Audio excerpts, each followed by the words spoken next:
할렐루야 관계 성도 여러분, 지금은 9월 2일 목요일 새벽 예배 시간입니다. 우리 함께 사도신경으로 우리의 신앙 먼저 고백하겠습니다.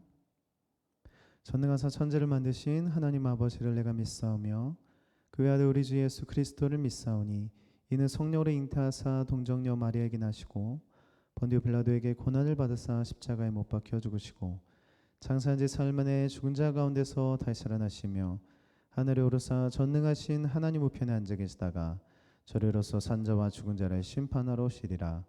성령을 믿사오며 거룩한 공예와 성도가 서로 교통하는 것과 죄를 사해 주시는 것과 몸이 다히 사는 것과 영원히 사는 것을 믿사옵나이다. 아멘. 오늘 우리가 읽으신 하나님의 말씀은 누가복음 3장 17절에서 4장 35절까지입니다. 누가복음 3장 17절에서 4장 35절까지이고요. 저는 오늘 누가복음 4장 4절의 말씀 가지고 잠시 말씀 전하겠습니다.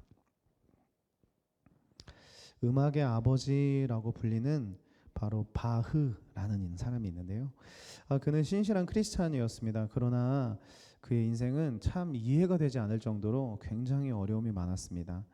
자신이 사랑하는 아내가 죽었고요.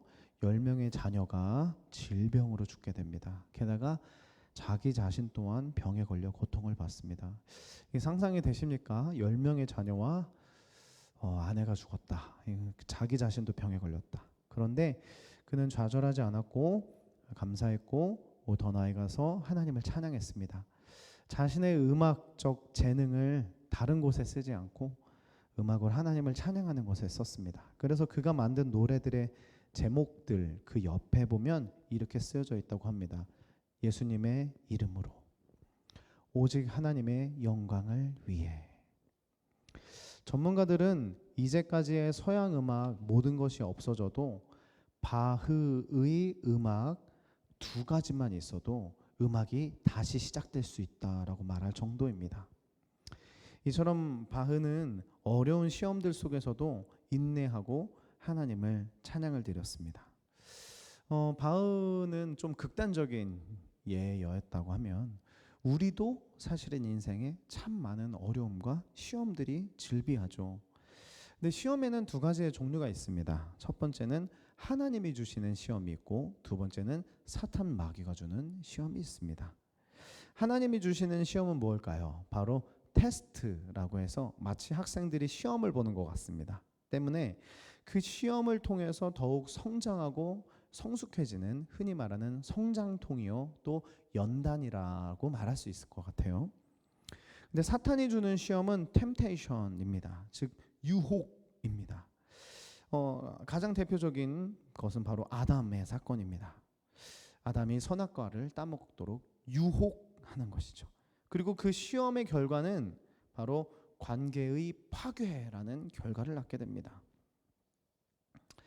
그런데 사탄이 그렇게 아담에게 접근해서 그래서 유혹했던 그 사탄이 바로 예수님께 접근합니다. 근데 예수님은 바로 제2의 아담이라고 불리는 인간의 또 다른 대표자이신데 그 인간이신 예수님은 무려 40일을 금식하신 상태입니다. 그런데 그 예수님에게 사탄은 첫 번째로 어떤 시험을 하죠? 여러분 잘 아시는 것처럼 네가 만일 하나님의 아들이거든 이 돌을 떡덩이로 한번 변해봐라, 이렇게 유혹합니다. 근데 여기서 중요한 것이 그렇다면 왜 떡일까? 왜 하필 떡으로 변하려고 할까라는 것이죠. 근데 사탄은 단순히 그래 배고프니까 돌을 떡으로 바꿔라라는 것이 아니라 네가 정말 하나님의 아들이거든이라고 말을 해요. 즉 네가 정말 사람들이 기다리는 메시아거든, 정말 메시아거든, 메시아답게 이 돌을 떡으로 바꿔라라고 말을 하는 것이죠. 여러분 이거 여기에서 또 다시 어제의 내용과 비슷한 내용을 전할 수밖에 없습니다. 바로 메시아 사상인데요. 이스라엘 백성들이 기다렸던 메시아는 다윗과 같은 왕이라고 말씀을 드렸고 사실은 또 다른 것이 있으니 바로 모세와 같은 사람입니다. 다윗과 같고 모세와 같다. 즉 우리를 강대국으로 만드는 것뿐만 아니라 바로 먹고 사는 걱정을 안 하는 시대를 만들어줄 메시아를 기다렸다는 것입니다. 여러분 가장 중요한 것은 바로 이런 것이죠. 왜 모세냐라고 한다면 사람들이 먹고 사는 거에 너무 힘들었습니다. 광야에서 먹을 것이 무엇이 있겠습니까? 아무것도 없는 그런 상태에서 모세가 기도를 했을 때 매일매일마다 먹고 사는 문제가 해결됐다는 거죠. 그게 바로 만나입니다. 즉 사람들이 기다렸었던 메시아는 모세처럼 매일매일 먹고 사는 문제를 해결해주는 그 만나를 허락해주는 메시아를 기다렸다는 것입니다. 때문에 사탄은 그 당시에 사람들의 메시아 사상을 알아서 네가 정말 메시아거든, 이 돌을 떡으로 만들어라. 그럼 나도 믿고 사람들도 다 너를 믿을 것이다. 사실 너무 간단한 겁니다. 예수님에게 그거는 정말 너무 간단한 겁니다. 그런데 예수님은 그것을 하지 않습니다. 그리고 오히려 사람이 떡으로만 살 것 아니요 하나님의 입으로 나오는 모든 말씀으로 살 것이다 라고 대답하십니다. 약간 동문서답 같은 대답이기도 하지만 이 안에는 너무 중요한 말씀이 있어요. 왜냐하면 이것은 신명기의 말씀인데 이스라엘 백성들에게 이렇게 하나님께서 말씀하셨습니다. 신명기 8장 3절입니다. 너를 낮추시며 너를 줄이게 하시며 또 너를 알지 못하며 네 조상들도 알지 못하던 만나를 너에게 먹이신 것은 만나를 너희에게 먹이신 것은 사람이 떡으로만 사는 것이 아니요 여호와 입에서 나오는 모든 말씀으로 사는 줄을 네가 알게 하려 하심이라. 만나를 주신 이유는 너희들이 배고프니까가 아니라는 거예요. 만나를 주신 이유는 너희들이 지금 먹고 사는 게 힘드니까 주는 게 아니고 오히려 사람이 살아가야 하는 이유가 무엇이냐를 깨닫게 하려고 주셨다는 것입니다. 만나를 주시는 이유는 진짜 하나님의 말씀의 진리가 무엇인가를 가르쳐 주려고 준 것이지 단순히 너희들이 먹고 사는 문제를 해결해 주려고 준 게 아니다. 다시 말하면 이것을 주는 것이 중요한 것이 아니라 이것을 누가 주고 있느냐가 훨씬 더 중요하다라는 것이죠. 때문에 예수님께서 당연히 돌을 떡으로 바꿀 수 있지만 그렇게 하지 않으신 이유는 그렇게 하게 된다면 그러네, 역시 저 예수님이 돌을 떡으로 바꾸네, 야 이제 우리는 먹고 사는 문제가 다 끝났다, 저분만 우리가 왕으로 모시고 살면 된다, 이렇게 메시아 사상을 오해를 하고 살아갈 게 너무 뻔하기 때문에 예수님 그걸 하지 않으셨다는 것입니다. 그리고 뭐라고 말씀하셨냐면 사람은 하나님의 말씀으로 사는 것이다. 하나님의 말씀이 진짜 죽음을 해결하는 것이지 단순히 이 떡 하나가 죽음을 해결하는 것이 아니다라는 말씀이라는 것이죠. 여러분 이제 말씀을 마무리하려고 합니다.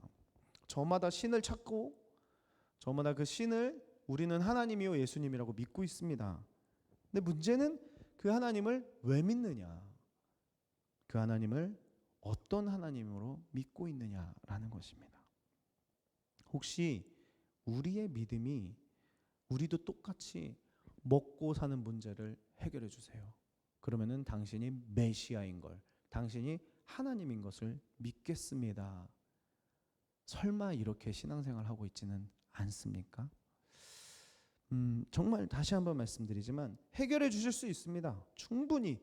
네, 하고도 남습니다. 누워서 떡 먹는 것보다도 더 쉽습니다. 우리의 삶의 모든 문제를 해결해 주는 건 하나님 앞에서 아무것도 아닌 일이에요. 그러나 훨씬 중요한 것은 바로 하나님이 어쩌면 우리가 많이 해결해 주지 않는 이유는 해결해 주시고 해결해 주시면 계속해서 그 해결만 보고 있을 걸 어쩌면 하나님이 아시기 때문에 해결을 안 해주시는 건 아닐까. 그래서 정말로 하나님을 보게 하시는 건 아닐까라는 생각이 듭니다. 우리가 믿는 하나님 정말 안 해결해 주시면 하나님이 아닙니까? 우리가 이 말씀을 마무리하면서 해결해 주시는 그 손의 능력을 보는 것이 아니라 그 하나님 얼굴을 바라볼 수 있는 우리가 되었으면 좋겠습니다. 그래서 진짜 우리가 살아가는 이유는, 신앙생활 하는 이유는 돌을 떡으로 변화받아서 먹고 사는 거 많이 누리면서 살려고 하나님 믿는 것이 아니라 죽을 수밖에 없었던 나의 삶에 생명 되시는 예수 그리스도 들어오셔서 돌 같은 내 마음을 떡덩이로 바꾸어 주시고 생명의 떡으로 바꿔 주셨구나. 그것을 정말 많이 감사하고 기뻐하면서 누리는 그런 복된 하루, 복된 삶 보내시는 우리 성도님들 제가 되기를 예수님으로 축복합니다. 주기도문으로 예배 마치겠습니다. 하늘에 계신 우리 아버지여, 이름이 거룩히 여김을 받으시오며 나라가 임하옵시며 뜻이 하늘에 수레진 것 같이 땅에서도 이루어지리다. 오늘날 우리에게 일용할 양식을 주옵시고 우리가 우리에게 죄진 자를 사준 것 같이 우리의 죄를 사하옵시고 우리를 시험에 들게 하지 마옵시며 다만 악에서 구하옵소서. 대개의 나라와 권세와 영광이 아버지께 영원히 있사옵나이다.